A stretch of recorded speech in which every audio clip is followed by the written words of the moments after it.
built the bakery, this studio that we're in right now, in 2006, the end of 2006, and because we really wanted to have a permanent home. I think it was a sort of reaction against, or a need to kind of refocus after X and Y, and things were getting very big and slightly unwieldy and out of control, and we didn't feel like we were perhaps as focused on the important things as we could have been or should have been at the time.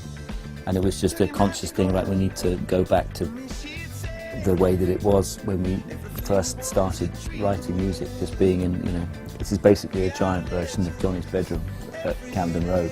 It's the same kind of thing where we would meet every day and, you know, eat together and play music together and just sort of become a little gang again.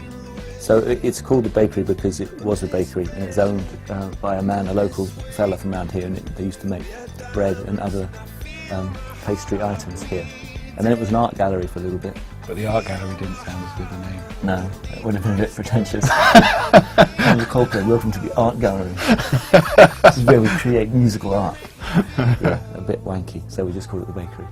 We had some great times with Brian Eno in here. Friday afternoons during the Viva La Vida sessions were sort of like story time with Uncle Brian.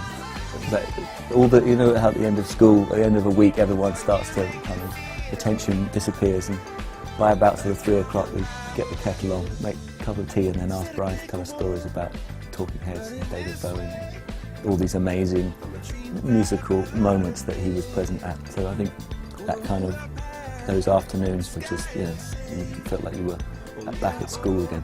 Probably the weirdest and most magical and coolest bit of equipment is a synthesizer, which is over there, giant thing behind there, called a CS80, which is it's a sort of mythical keyboard that is impossible to control. And we've only ever got one sound out of it.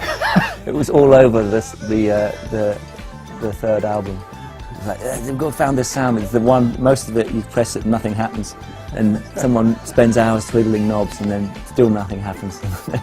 Suddenly this magical sound comes out of it when you can never get it again. So it's like it's sort of lucky dip. You either get something extraordinary or nothing at all. So it's a pretty amazing piece of kit, and only Guy understands it. It's like C-3PO and R2-D2. Well, in the future, I think we'd like to keep this place going, the bakery going, wouldn't we? Yeah, definitely. I still like recording here. I'm the only one who currently lives anywhere near it, though. You would love it. No, it's great. I think just having a home, having a place where our people that work with us as well can hang out, and it's just like an HQ really. It serves us so well, and it's just a lovely place to come to, and it's still sort of hidden out the way. It's quite a modest area and quite a modest building, and it just feels, it keeps us sort of grounded. So I hope that we get to spend a lot more time here.